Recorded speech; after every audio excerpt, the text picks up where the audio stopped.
Since the 1920s, Shanghai was known as the Eastern Hollywood due to the found of Mingxi Film Company in 1922, which represented a flourishing film industry since then. Productions and aesthetic characteristics of Shanghai film studios were affected by the Western cultures and concession civilization.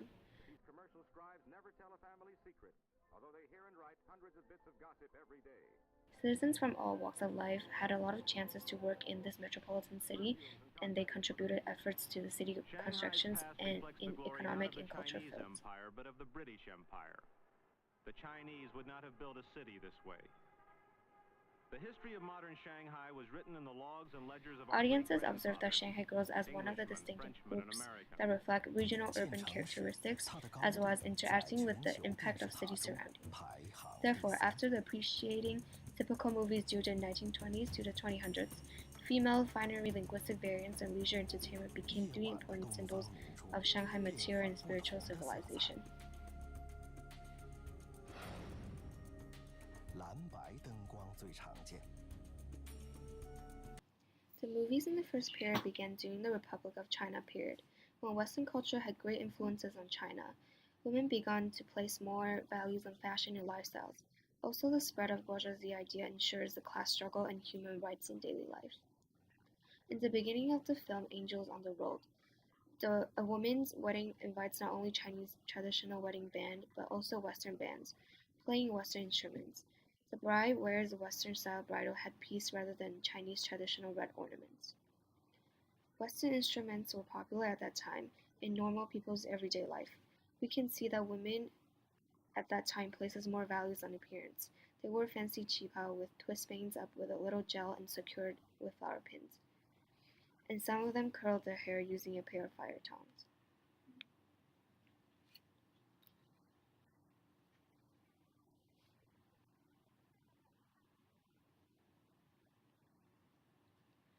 What's more, the aesthetic orientation at that time is also clear in the films, in which women had their own taste in clothing and purchased fashionable cloth in order to make qipao. In the film, the singer Xiao Hong sings a song in Southern accent, to be more specific, in sweet, rich as well as guttural Shanghainese style Mandarin. This is a great example of old Shanghainese song, as well as a symbol of modernization, aiming at promoting a unified language in China since it is in Mandarin rather than pure Shanghainese dialect.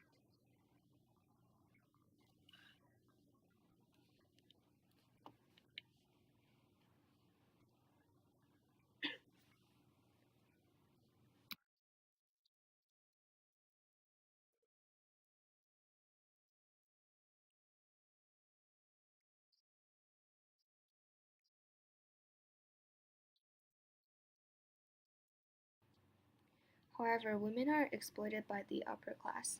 A close-up shot of the sister of Xiao Hong, who is dying, shows how painful and helpless she is, although she is rescued by her friends. Since patriarchal oppressors aim to form a society where the poor lower classes are victimized by the rich, and especially the rich men, as they did not respect women's rights and women were portrayed as their target to entertain. Xiao Yun in the film was bullied by the rich man and died from loss of blood. The scene is very impressive because it depicts the world where women were oppressed and looked down upon. At the beginning of the time, they searched for help and began to realize their value and then stimulated by modernized thoughts.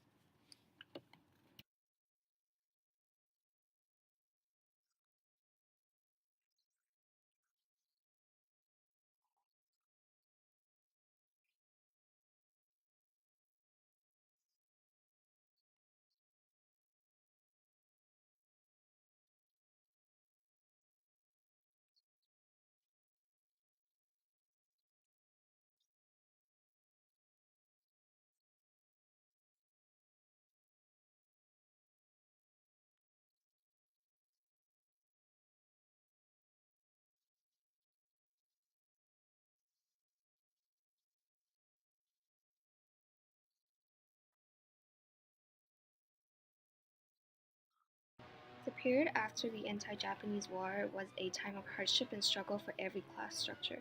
Inflation and economic difficulties were depicted in the movie Thousand Lights vividly. During 1940s and 1950s, women's clothing was much more plain and simple in terms of colors and textures, and there were 3 different social classes represented by 3 different women.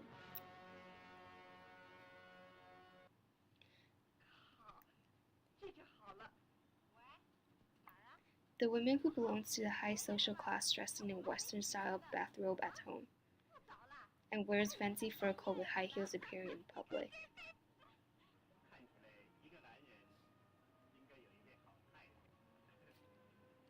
Women who belonged to the bureaucratic class were always dressed in traditional Shanghainese qipao. They were not in any way fancy or modern. Instead, they were plain and simple in a darker shade of color.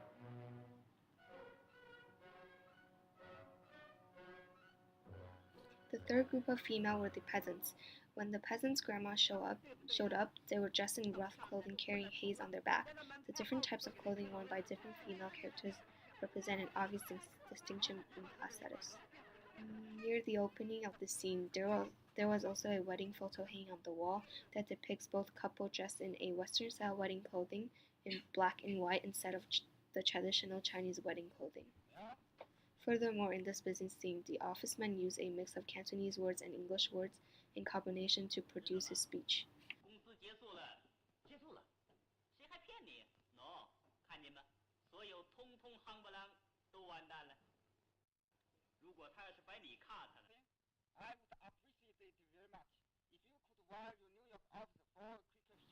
The boss of the company speaking fluently in English when dealing business matters. This also indicates his higher education level and social position in society. The founding of People's Republic of China in 1949 gave rise to a period of cultural as well as communistic revolution. Women's rights and equality between men and women were highly promoted by the newly founded government. As a result of the massive campaign to speed up economic growth in China, women were encouraged to join the labor force, especially in the agriculture sector. Women were portrayed as model workers that followed the communist aspiration, in which they are used as a propaganda to further promote the patriotism. When faced with unfair treatments of people that are unfaithful to the communist aspiration, they stood up against these people.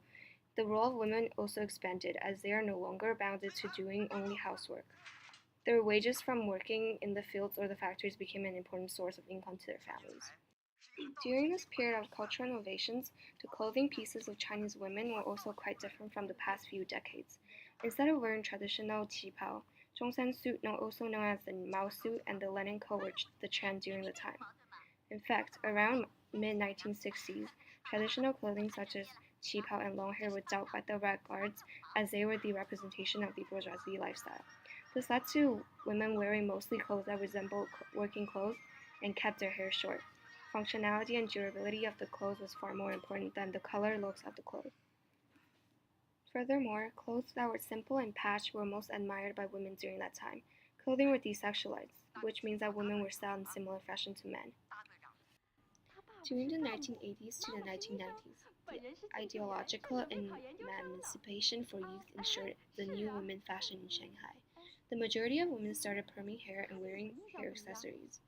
In this reform and opening period, the fabric, texture, design, and colors of costumes have changed diversely, such as the fashion officer staff's argyle design and casual multi-floor silk dress.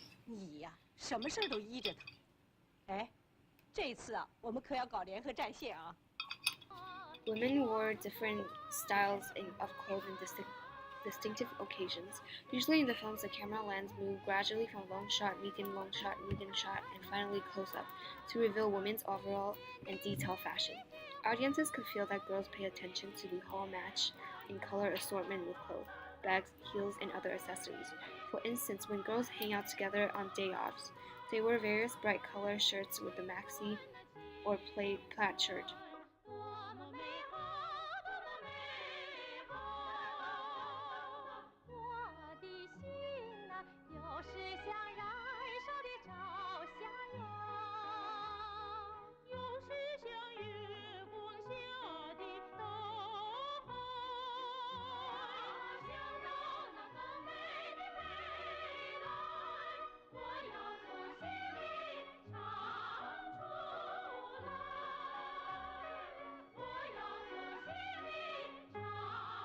Meanwhile, for sport purposes, they are a group of girls that wear short pants and one-colored t-shirts.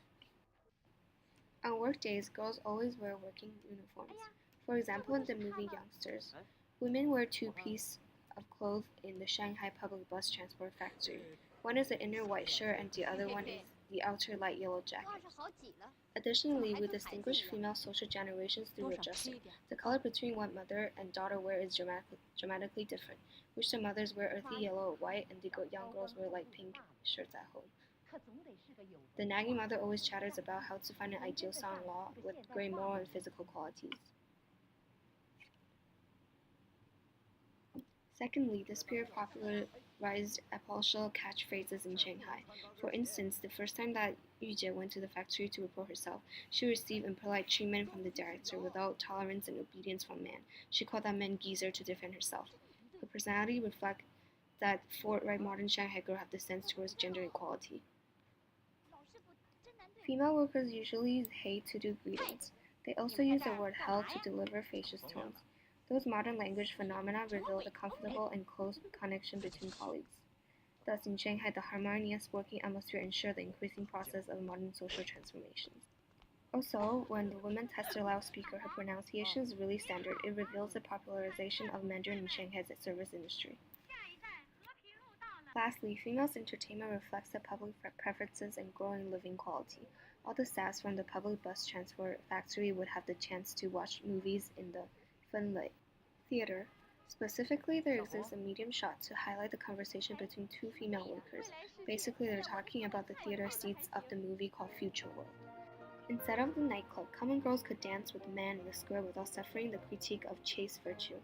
They could deliver their emotions in public space. It reflects the promotion of women's social status. Moreover, there are two girls eating snack near the park. It reveals the Shanghai food culture of the street stalls and the actual localization to a girl's selection of food, preference, and their eating habits. In the sports field, there are several girls entertaining themselves by playing badminton in the public park, so this kind of sport is popular in Shanghai. Similarly, in the Happy Bachelors, Yu Jie and her friend also plays badminton during their leisure time. Compared to previous periods, audiences will notice significant changes in Shanghai women's internal and external characteristics in 21st century. The film Go Lala Go 2 sets in Shanghai. Lala, the protagonist, is a young woman who represents a typical generation in late 20s and early 30s. Lala works in a world-leading company. Her working place implies an upward tendency of Shanghai women as a career woman. She gave a presentation confidently in front of her coworkers and fluently speaks English.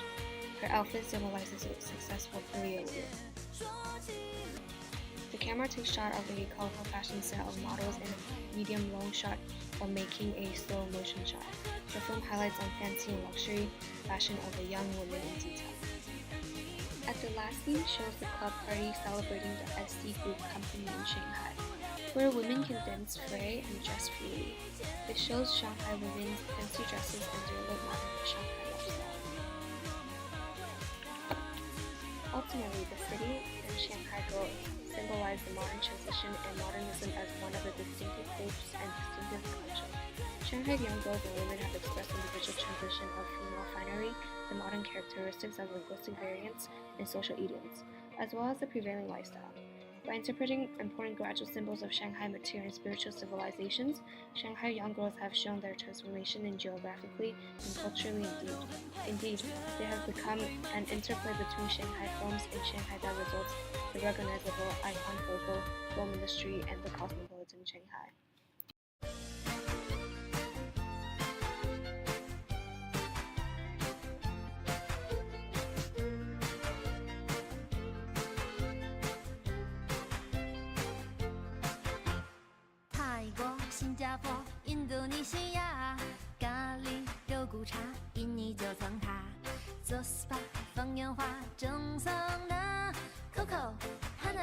Mango